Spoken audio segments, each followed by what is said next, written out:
Salah satu murid pertama Yesus itu bernama Filipus.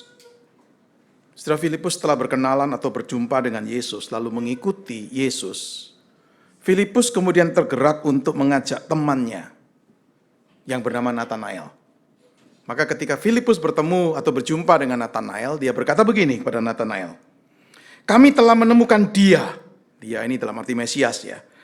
Yang disebut Musa dalam Taurat dan oleh nabi-nabi, yaitu Yesus anak Yusuf dari Nazaret. Lalu Nathanael temannya menjawab begini, "Mungkinkah sesuatu yang baik datang dari Nazaret? Can anything good come out of Nazareth?" Apakah mungkin nih sesuatu yang baik itu muncul dari Nazaret?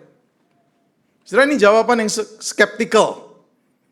Dan dengan jawaban itu sepertinya Nathanael tidak mau langsung menerima kesaksian dari temannya Filipus ini. Saudara, jawaban Nathanael itu bisa dipahami. Saudara, kenapa? Karena memang kota Nazaret itu kota kecil. Kota yang sangat tidak signifikan. Kota miskin.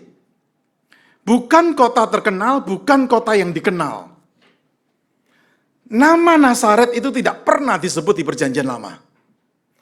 Nama Nazaret juga tidak pernah ditulis di tulisan-tulisan orang Yahudi. Maka ketika Nathanael berkata, "Mungkinkah sesuatu yang baik keluar dari Nazaret?" Saudara, sepertinya dia berkata begini, "Kenapa aku harus tertarik dengan seseorang yang datangnya dari tempat yang tidak dihargai orang lain?" Dalam benaknya begini, saudara. Tidak mungkin ada pahlawan iman atau orang hebat muncul dari kota Nazaret. Saudara yang dikasih oleh Tuhan, Nathanael tidak tahu bahwa di kota yang dianggap tidak signifikan, di kota yang kecil itu, pemberitahuan pertama tentang kelahiran Yesus Kristus disampaikan. Mari kita buka Lukas pasal 1, ayat yang ke-26 sampai yang ke-38. Lukas pasal yang pertama, ayat yang ke-26 sampai yang ke-38, saya akan bacakan dari Alkitab Terjemahan Baru edisi yang kedua. Lukas 1, 26 hingga yang ke-38. Dalam bulan yang ke-6, malaikat Gabriel disuruh Allah pergi ke kota bernama Nazaret di Galilea, pada seorang perawan yang bertunangan dengan seorang bernama Yusuf dan dari keluarga Daud, nama perawan itu Maria. Ketika datang kepada Maria, malaikat itu berkata, "Salam hai engkau yang dikaruniai, Tuhan menyertai engkau." Maria terkejut mendengar perkataan itu, lalu bertanya di dalam hatinya, apa maksud salam itu? Kata malaikat itu kepadanya, "Jangan takut hai Maria, sebab engkau beroleh anugerah di hadapan Allah. Sesungguhnya engkau akan mengandung dan melahirkan seorang anak laki-laki, dan engkau harus menamai dia Yesus. Ia akan menjadi besar dan akan disebut anak Allah yang maha tinggi. Tuhan Allah akan memberikan kepadanya tahta Daud bapak leluhurnya, dan dia akan memerintah atas keturunan Yakub sampai selama-lamanya, dan kerajaannya tidak akan berkesudahan." Kata Maria kepada malaikat itu, "Bagaimana mungkin hal itu terjadi, karena aku belum pernah berhubungan dengan laki-laki?" Jawab malaikat itu kepadanya, "Roh Kudus akan turun atasmu, dan kuasa Allah yang maha tinggi akan menaungi engkau. Anak yang dilahirkan itu kudus dan akan disebut anak Allah. Lihat Elisabet, sanakmu itu. Ia pun sedang mengandung seorang anak laki-laki berhari tuanya. Dan inilah bulan yang ke-6 bagi dia yang disebut mandul itu. Sebab bagi Allah tidak ada yang mustahil." Kata Maria, "Aku ini hamba Tuhan. Jadilah padaku menurut perkataanmu itu." Lalu malaikat itu meninggalkan dia. Jadi saudara, di kota Nazaret, kota yang dianggap tidak signifikan, kota yang kecil, kota yang miskin ini, malaikat Gabriel itu mengumumkan kelahiran Yesus Kristus, anak Allah.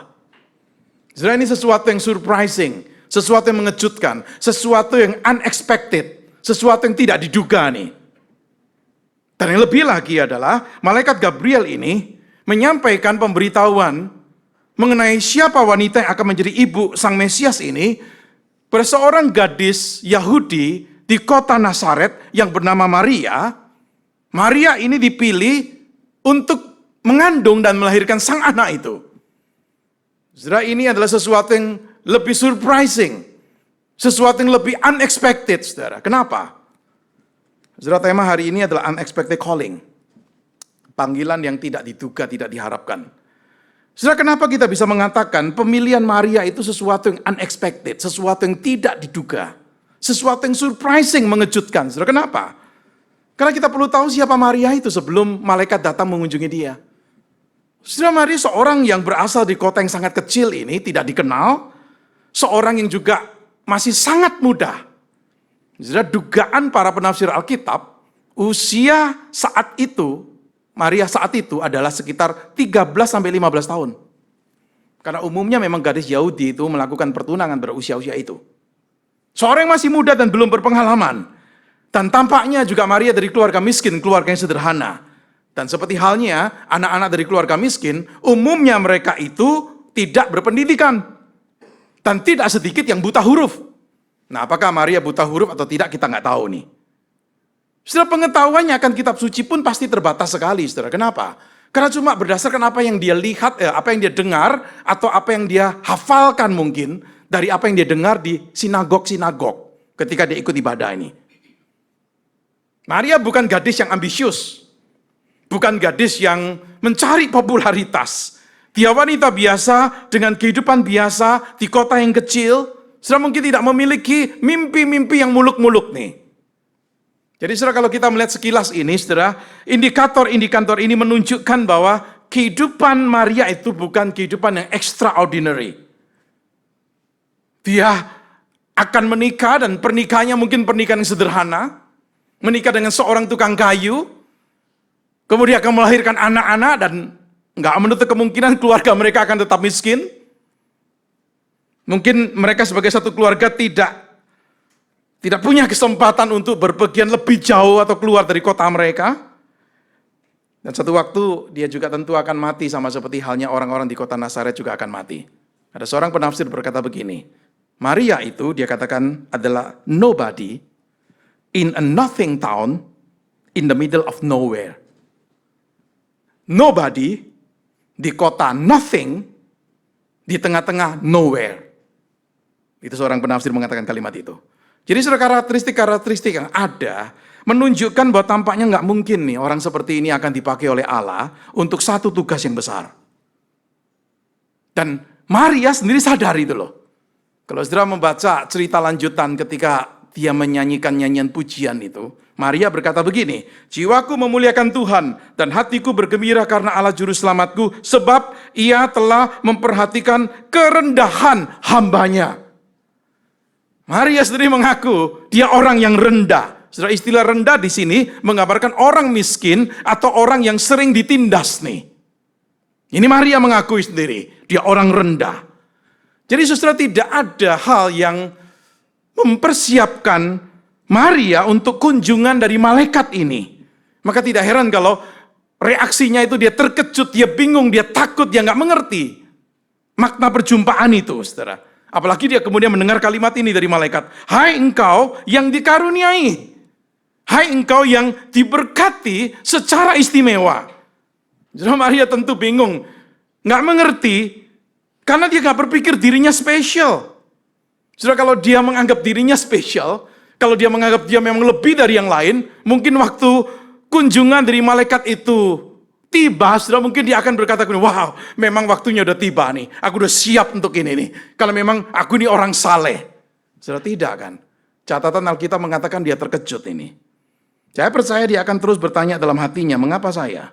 Saya bukan orang signifikan yang layak mendapatkan karunia dari Allah dipakai untuk satu tugas yang besar. Saya tidak tahu saudara pernah merasakan perasaan yang sama tidak? Tahun depan GKI akan melakukan pemilihan majelis baru. Beberapa waktu terakhir ini ketemu dengan beberapa orang dari beberapa GKI yang diusulkan, dicalonkan jadi majelis. Ada di antara mereka yang berkata begini, saya sih orang yang nggak layak jadi majelis. Siapa saya ini? Jadi saya harap ketika dia mengatakan itu tulus nih ya. Ada orang mengatakan kalimat seperti itu nggak tulus nih. Ya, tapi saya harap betul-betul tulus dia menganggap memang dirinya nggak layak nih. Saudara, tidak ada sesuatu dalam diri Maria yang membuat Allah itu mengambil keputusan memanggil dia. Saudara, yang dikasih oleh Tuhan dari panggilan yang unexpected ini, sesungguhnya kita itu belajar sesuatu bukan hanya tentang Maria, tetapi tentang Allah itu. Jalan-jalan Allah itu bisa mengejutkan bagi kita. Cara-cara Allah itu bisa berbeda dengan cara-cara dunia ini. Pendekatan Allah itu kontras dengan pendekatan manusia yang umumnya mengutamakan kredensial-kredensial yang dicari atau dihargai manusia. Alkitab mengatakan manusia melihat apa yang di depan mata. Tetapi Tuhan tidak melihat itu. Tidak heran saudara kalau Paulus tuh pernah berkata seperti ini di 1 Korintus pasal yang ke-1. Saudara-saudara, ingatlah bagaimana keadaan kamu ketika kamu dipanggil. Menurut ukuran manusia tidak banyak orang yang bijak. Tidak banyak orang yang berpengaruh. Tidak banyak orang yang terpandang. Apa yang tidak terpandang, yang hina bagi dunia, bahkan yang tidak berarti, dipilih Allah. Itu yang Paulus katakan kepada jemaat Korintus. Jalan-jalan cara-cara Allah itu mungkin surprising bagi kita. Saudara, Maria dipanggil dan dipakai oleh Allah bukan karena kesalehannya, bukan karena jasanya, bukan karena dia telah berbuat sesuatu yang luar biasa, tetapi dia dipilih semata-mata karena anugerah Tuhan. Maka dikatakan oleh malaikat di sini, engkau beroleh anugerah di hadapan Allah. Jadi saudara, Maria itu menerima anugerah Allah berdasarkan kedaulatan Allah. Tidak ada wanita lain yang menerima anugerah yang sangat khusus, yang sangat besar seperti Maria ini. Sebenarnya kalau kita jujur, saudara, bukan hanya Maria. Sebenarnya panggilan yang datang kepada kita semua, baik panggilan untuk keselamatan kita maupun panggilan untuk pelayanan. Semuanya bersifat unexpected. Karena sebenarnya semua kita nggak layak. Kita tahu bahwa anugerah Tuhan itu bukan sesuatu yang kita bisa dapatkan dengan usaha kita. Anugerah Tuhan itu bukan kita dapatkan karena kita layak. Sama seperti Maria dikunjungi oleh Allah. Kita pun dengan ajaib, dengan mujizat Tuhan, kita didatangi, didekati oleh Allah untuk diselamatkan. Kita sesungguhnya nggak layak. Saudara, ketika kita mengatakan unexpected, ada satu unsur lagi dalam panggilan Maria ini yang kita bisa katakan kenapa ini unexpected. Saudara, karena ini panggilan yang tidak mudah. Artinya begini, ini panggilan yang mengandung resiko besar yang harus ditanggung oleh orang seperti Maria.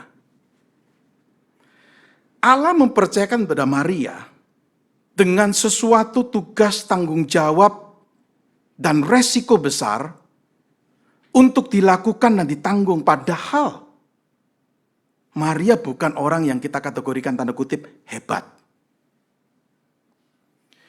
Saudara, perhatikan sebelum kunjungan malaikat Gabriel kepada Maria. Kehidupan Maria itu mungkin kita bisa simpulkan sebagai kehidupan yang baik-baik aja kok. Cukup memuaskan. Dia udah bertunangan dengan seorang tukang kayu dan sudah merencanakan pernikahan dan sudah mengantisipasi kehidupan pernikahan itu, tetapi hidupnya akan segera berubah. Setelah kita bisa bayangkan bagaimana emosi Maria ini sebagai seorang gadis muda yang sedang mempersiapkan hari pernikahannya, dan di tengah-tengah masa persiapan itu, seorang malaikat muncul dengan berita yang mengejutkan. Setelah hidupnya akan berubah jelas. Dan Maria diminta untuk melahirkan seorang anak sebagai perawan tanpa menikah. Berarti dia akan menjadi hamil. Seorang gadis muda yang hamil tanpa menikah. Saudara, dia tidak akan tahu bagaimana ini keluarganya, teman-temannya, komunitas di mana dia bertumbuh akan berespon nih. Gak menutup kemungkinan orang akan berpikir Maria ini tidak setia dengan Yusuf tunangannya. Dan anak yang akan lahir itu anak hasil perzinahan. Saudara, kita melihat di dalam Injil Yohanes itu sempat Yesus itu disindir oleh orang-orang Yahudi. Orang-orang Yahudi berkata begini pada Yesus, kami nggak dilahirkan dari zina. Jadi sepertinya rumor tentang Yesus anak perzinahan itu ada nih. Saudara, bayangkan ini stigma ini dibawa oleh Maria nih.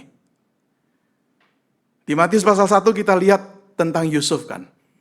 Ketika tahu tunangannya seperti itu, dikatakan dia merencanakan untuk menceraikan Maria diam-diam. Karena dia masih baik, dia tidak mau mencemarkan nama istrinya. Jadi Maria itu menghadapi satu potensi akan diceraikan oleh tunangannya. Belum lagi, yang paling parah adalah apa? Hukuman mati bagi orang yang dianggap melakukan perzinahan. Itu tercatat di dalam Taurat Tuhan. Jadi saudara yang dikasih oleh Tuhan, ini bukan hal sederhana bagi Maria. Dia tahu dia akan menghadapi penolakan, penghinaan, penderitaan, dan bahkan kematian. Karena apa? Karena mentaati panggilan ini. Maria nggak bisa, saudara, menjelaskan dari orang lain. Aku ini hamil karena Roh Kudus loh. Orang-orang sekitar akan anggap ini orang gila.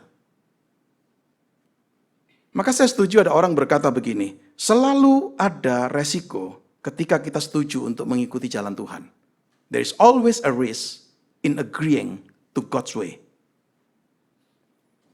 Saudara, kita harus akui, tidak mudah untuk kita itu menyerahkan atau give up kehidupan kita yang sudah comfortable, kehidupan kita yang mungkin sudah sangat memuaskan kita, hanya demi kita itu meresponi satu panggilan Tuhan khusus dalam hidup kita.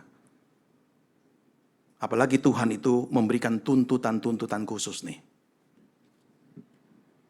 Ada orang-orang yang menolak untuk melayani, karena merasa apa? Saya nggak mau hidup, saya terganggu. Pelayanan itu butuh waktu, butuh tenaga, belum lagi nanti disalah mengerti dan sebagainya. Pusing dah. Lebih baik jadi anggota gereja biasa aja. Saudara yang dikasih oleh Tuhan, kita hidup di zaman di mana orang mengatakan keegoisan, selfishness itu masih mempengaruhi kehidupan manusia dengan begitu kuat. Dan sekalipun saudara dan saya adalah orang-orang yang sudah dilahir barukan, diselamatkan di dalam Kristus, tidak berarti selfishness itu hilang lenyap dari hidup kita. Saudara, ini unexpected bagi Maria.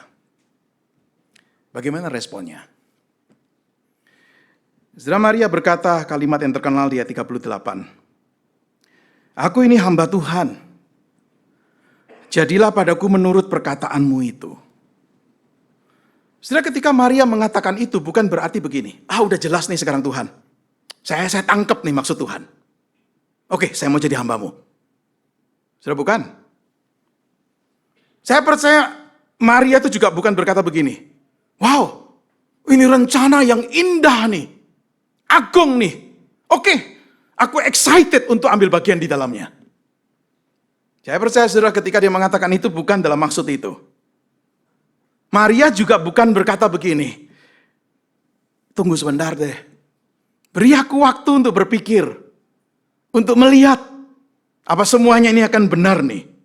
Dan nanti aku akan ambil keputusan. Akan mau jadi hamba Tuhan atau tidak. Saya percaya saudara bukan juga seperti itu. Perkataan Maria itu. Sepertinya dia berkata begini. It doesn't all make sense to me. Saya nggak bisa paham nih. Tapi saya akan ikuti. Seperti Maria berkata begini, saya tidak tahu sepenuhnya maksud dari semuanya ini. Tapi saya mau mempercayai Tuhan yang meminta saya untuk melakukan ini. Sudah ada kalanya di dalam Tuhan memanggil kita untuk satu panggilan tertentu. Kita itu hanya bisa seperti Maria yang berkata, aku ini hamba Tuhan. Kita hanya bisa tunduk, kita hanya bisa percaya sekalipun. Mungkin masih ada kekhawatiran, ketakutan, bahkan mungkin pertanyaan-pertanyaan. Sekali lagi kutipan orang yang tadi saya kutip, there is always a risk in agreeing to go God's way.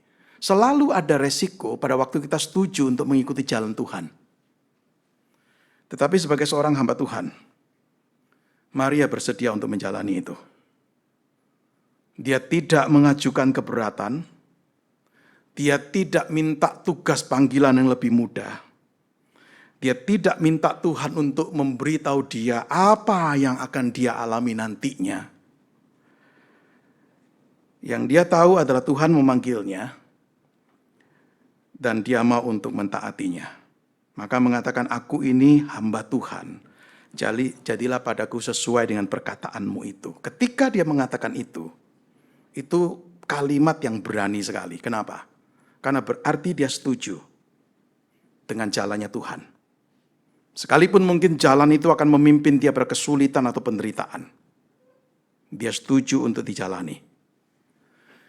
Saudara, ketaatan Maria itu bukan ketaatan buta, blind obedience, bukan. Ketaatan Maria itu saya percaya adalah ketaatan yang didasarkan dari pemahaman tentang siapa Allah dalam hidupnya. Ketaatan Maria itu bukan blind obedience, tetapi theologically grounded obedience. Ketaatan yang punya dasar teologis yang kuat sekali. Saudara, kenapa? Saudara perhatikan beberapa hal nih. Dia berani berespon seperti itu karena apa? Pertama, dia berpegang pada janji bahwa Tuhan itu menyertai dia. Saudara, Maria pasti mengingat perkataan yang disampaikan malaikat Gabriel ketika masuk ke rumahnya dan menjumpai dan berkata begini, "Salam, hai engkau yang dikaruniai. Tuhan menyertai engkau. Tuhan beserta dengan engkau." Dikatakan di ayat 29, dia nggak mengerti maksud salam itu. Dia terus bertanya-tanya dalam hatinya.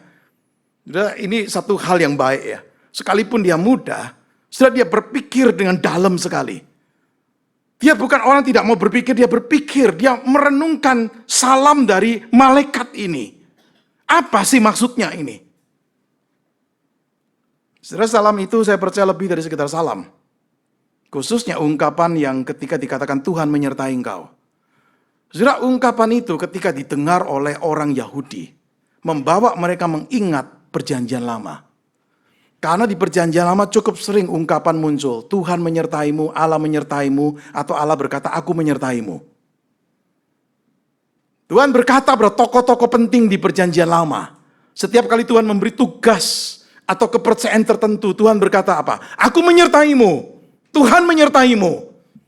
Gideon, ketika dipanggil dia merasa dia orang kecil nih. Tetapi Tuhan berkata apa? Tuhan menyertaimu, aku menyertaimu. Dan dia berani. Saudara, ketika Maria merenungkan perkataan ini, saya percaya dia mengerti arti salam itu. Saudara, apa yang Maria akan alami memang tidak mudah. Dia siap menghadapi itu. Tetapi dia percaya Tuhan akan menyertai dia. Dan itu yang sangat penting dalam kehidupan dia sebagai orang yang menjalani panggilannya. Tuhan tidak menjanjikan kemudahan, kelancaran. Tetapi Tuhan menjanjikan penyertaan. Saudara, hal yang sama saya harap teraplikasi juga dalam diri kita. Saudara, jangan biarkan orang itu memberitahu kita berkata begini, serahkan hidupmu pada Yesus, layanilah Yesus, maka engkau akan mengalami hidup yang mudah dan lancar. Itu kebohongan. Saudara, kehidupan beriman itu bukan mudah. Tidak mudah bagi Maria dan saya percaya juga tidak mudah bagi saudara dan saya. Tetapi Tuhan menyertaimu. Itu yang sangat penting. Di dalam kita menjalani panggilan yang tidak mudah, panggilan yang unexpected ini. Dan saya yakin sekali, ketika seseorang berkomitmen pada Tuhan, kita percaya Tuhan pun akan berkomitmen pada dia. Bukan berarti perjalanan hidup akan terus lancar dan baik. Bukan. Tetapi ketika menghadapi kekecewaan, kesulitan, tantangan, kita punya Tuhan yang tidak meninggalkan kita. Saudara, ini hal pertama kenapa Maria bisa berespon ini. Aku ini hamba Tuhan. Yang kedua, dia percaya apa? Yang kedua dia percaya, bagi Allah tidak ada yang mustahil. Saudara, ketika dia diberitahu dia akan mengandung dan melahirkan Sang Mesias itu, Maria bertanya begini di ayat 34. Bagaimana mungkin hal itu terjadi? Aku belum pernah berhubungan dengan laki-laki. Saudara, pertanyaan itu bukan pertanyaan tidak percaya loh, bukan. Dia sekedar cuma minta pencerahan. Pertanyaan dia itu pertanyaan biological. Tuhan, gimana sih ini akan terjadi? Aku nggak menikah loh. Aku nggak berhubungan seks dengan laki-laki loh. Sudah dia percaya apa yang dikatakan malaikat akan terjadi. Tetapi dia bingung gimana terjadinya ya. Jadi itu pertanyaannya bagi saya pertanyaan jujur. Bukan pertanyaan orang yang tidak percaya. Dan perhatikan jawaban diberikan oleh malaikat itu. Jawabannya itu disampaikan di ayat 35-37 dan kemudian diakhiri dengan kalimat ini. Sebab bagi Allah tidak ada yang mustahil. Bagaimana bisa seorang wanita hamil tanpa hubungan seks? Jawaban sederhananya adalah karena kuasa Allah. Malaikat berkata begini, Roh Kudus akan turun atasmu, dan kuasa Allah yang Maha Tinggi akan menaungi engkau. Jadi jawabannya jelas sekali. Yesus akan dikandung oleh Roh Kudus nih. Akan ada mujizat kelahiran melalui seorang perawan. Kehamilan Maria adalah satu tindakan anugerah Tuhan yang tidak bisa dijelaskan dengan istilah-istilah pembuahan menurut manusia. Saudara, kenapa? Karena itu adalah karya kuasa Tuhan yang luar biasa yang bekerja. Dan untuk meneguhkan hal ini kepada Maria, malaikat itu memberi contoh. Lihat Elisabeth anakmu itu. Ia pun sedang mengandung seorang anak laki-laki pada hari tuanya. Dan inilah bulan yang ke-6 bagi dia yang disebut mandul itu. Saudara, rupanya Maria saat itu belum tahu kalau saudaranya atau family-nya ini, Elisabeth itu sudah hamil. Dan ketika dia mendengar itu tentu dia terkejut juga. Ini sudah tua, nggak mungkin bisa hamil, kok bisa hamil nih? Jadi contoh Elisabeth yang dipakai oleh malaikat, dipakai untuk menguatkan Maria bahwa kuasa Tuhan itu tidak terbatas. Kuasa Tuhan itu melampaui keterbatasan manusia. Bagi Allah tidak ada yang mustahil. Jadi kalau ingat cerita di Perjanjian Lama yang terkenal yaitu Abraham dan Sarah. Sampai tua pun tidak bisa punya anak kan. Sampai satu kali Tuhan kunjungi mereka. Mungkin melalui seorang malaikat. Dan Tuhan berkata begini, tahun depan Sarah akan melahirkan anak. Pada usianya udah 90 tahun. Terus Sarah ketika mendengar, mungkin di belakang atau di mana, ketawa. Gimana mungkin? Udah 90 tahun aku itu akan hamil dan melahirkan anak. Tuhan mendengar atau tahu tertawanya tertawanya Sarah. Dan Tuhan berkata begini, adakah sesuatu yang mustahil bagi Tuhan? Saya senada dengan yang dikatakan kepada Maria ini. Sekalipun di kejadian itu dalam bentuk pertanyaan. Adakah yang mustahil bagi Tuhan? Dan tahun berikutnya betul-betul Sarah melahirkan anak. Yaitu Ishak. Allah menggenapkan firman-Nya dan tidak ada yang sulit bagi Allah. Allah mampu menghadirkan seorang anak dari rahim yang mandul. Dan jikalau ia dapat lakukan itu dengan kuasanya, dia juga bisa menjadikan seorang perawan mengandung dan melahirkan seorang anak. Jikalau firman Allah digenapi untuk Sarah dan Elisabeth, maka juga akan digenapi untuk Maria. Saudara, jikalau Allah bisa menunjukkan mujizat kelahiran melalui seorang perawan, maka dia Allah yang juga pasti mampu menangani dan menolong kesulitan-kesulitan yang dihadapi oleh orang-orang yang dipanggilnya. Nothing is impossible with God. Yakinkah kita juga akan hal ini? Apakah ada sesuatu di dalam hidup kita yang menurut kita impossible, nggak mungkin lah Tuhan bisa nolong? Jangan lupa, He is the God of the virgin birth. Dia adalah Allah yang melakukan mujizat kelahiran dari seorang perawan nih. Maka kita percaya tidak ada dosa pun, satu dosa apapun yang Dia tidak bisa ampuni. Tidak ada satu relasi apapun yang Dia tidak bisa damaikan. Tidak ada satu masalah pun yang Dia tidak bisa selesaikan. Tidak ada kebutuhan apapun yang Dia tidak bisa penuhi. Tidak ada pelayanan apapun yang Dia tidak bisa berkati. Tidak ada duka cita apapun yang Dia tidak bisa hibur. Tidak ada seorang berdosa pun bagaimanapun jahatnya yang Dia tidak bisa selamatkan. The God of the virgin birth, Allah yang melakukan mujizat kelahiran dari perawan ini adalah Allah yang make all things possible. Inilah hal yang kedua yang dipegang, dipercayai oleh Maria. Nothing is impossible with God. Dan yang ketiga, Maria itu melihat Tuhan itu sebagai tuannya. Allah itu sebagai master, tuan, yang memang layak ditaati dan dilayani. Maria berkata begini, aku ini hamba Tuhan. Sekali lagi perkataan ini bukan berarti dia berkata begini, ya engkau yang punya kuasa lebih besar, aku gak bisa apa-apa, udah aku nurut deh. Saya percaya bukan itu.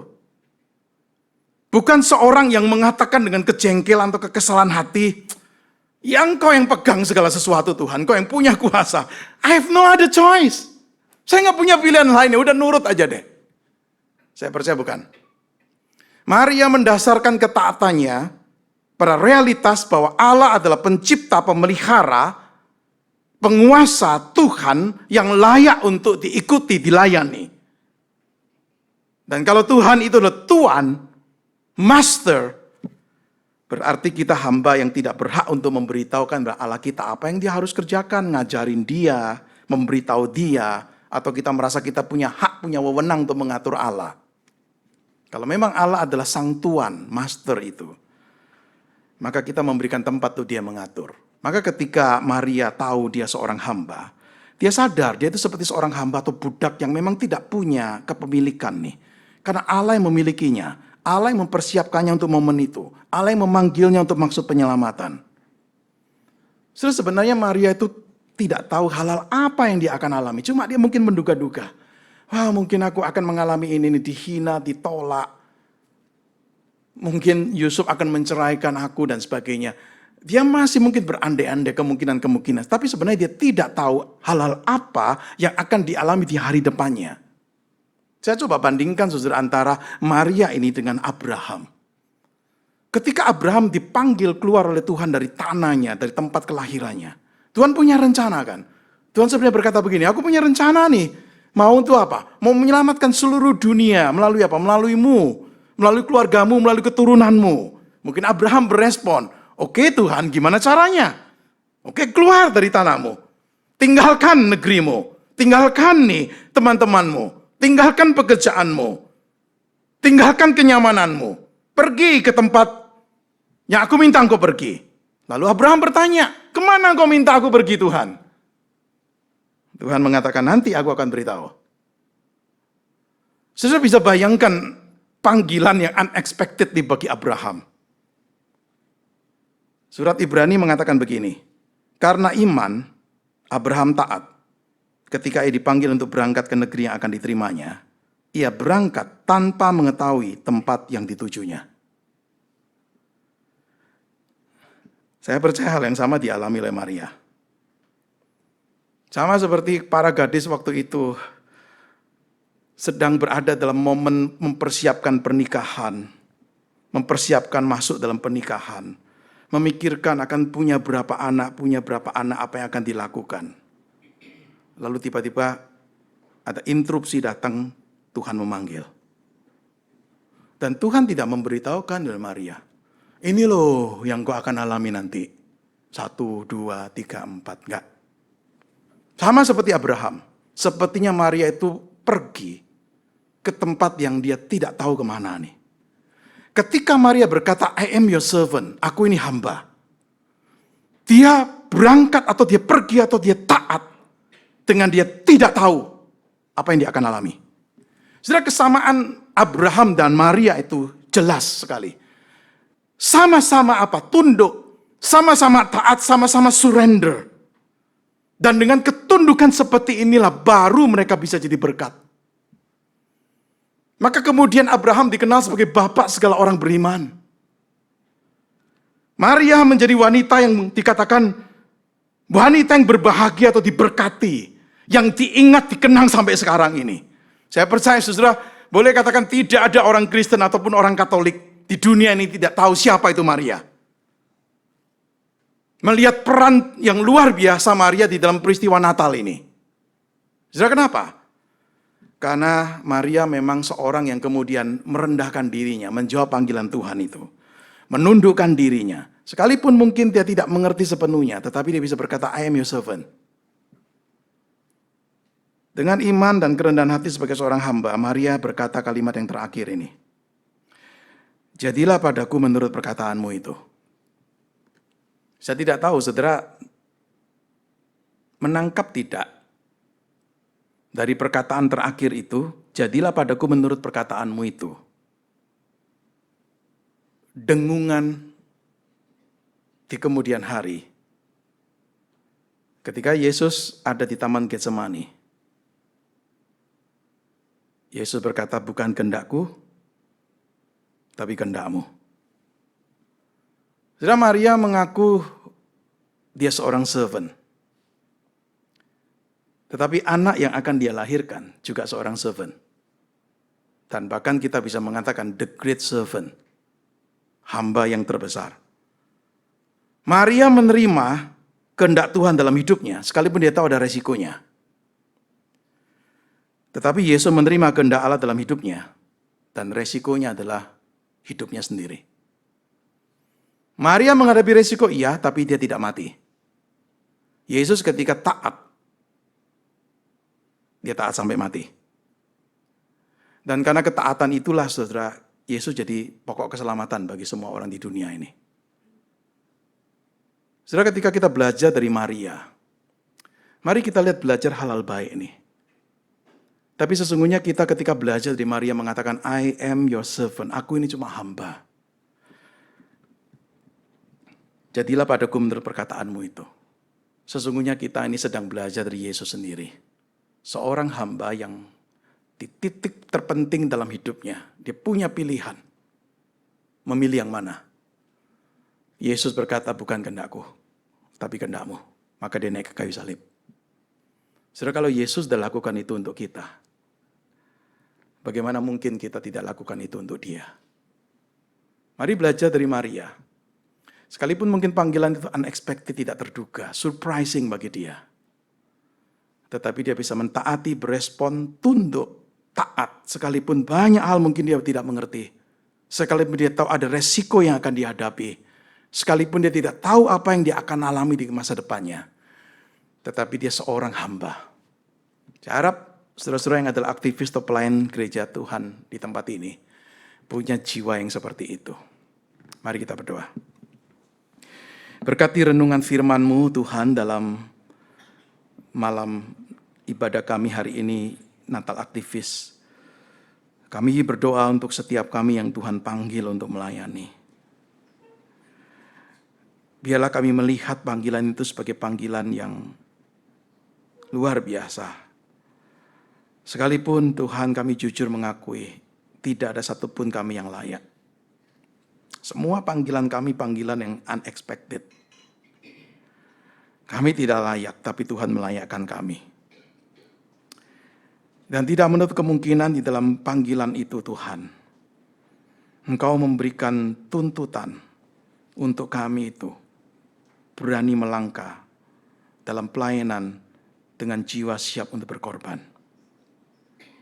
Seperti Maria, dia dipanggil bukan untuk menjalani kehidupan yang akan mudah, tetapi dipanggil untuk menjalani kehidupan yang pada akhirnya dia alami, penuh dengan tantangan, pergumulan, kesulitan. Tetapi dia mulai dengan satu komitmen yang kuat. Aku ini hamba Tuhan. Dia punya keyakinan Tuhan yang memanggilnya dan Tuhan yang menyertai. Betul, Tuhan tidak menjanjikan kemudahan, kelancaran, tetapi Tuhan menjanjikan penyertaan. Dia percaya tidak ada yang mustahil bagi Tuhan. Itulah sandaran kuatnya. Karena punya Tuhan yang maha kuasa yang akan menyertai dia. Dan Maria melihat Engkau ya Tuhan sebagai tuannya, master. Yang memang layak diikuti, layak ditaati, layak dilayani. Maka dia memberi diri untuk melayani Tuhan. Berkati renungan firman-Mu, biar boleh menjadi pedoman untuk hidup kami. Belajar dari hal-hal baik, dari Maria sebagai seorang servant, seorang hamba. Tapi terlebih lagi sesungguhnya kami dibawa untuk belajar dari Yesus sendiri. The great servant. Pelayan yang luar biasa yang pada akhirnya menyerahkan hidupnya untuk mati bagi kami orang berdosa. Pelayan yang berani berkata, bukan kehendakku tetapi kehendak-Mu. Seorang pelayan yang tunduk total pada kehendak Allah yang memimpin hidupnya. Terima kasih Tuhan. Dengarlah doa kami di dalam nama Tuhan Yesus kami berdoa dan bersyukur. Amin.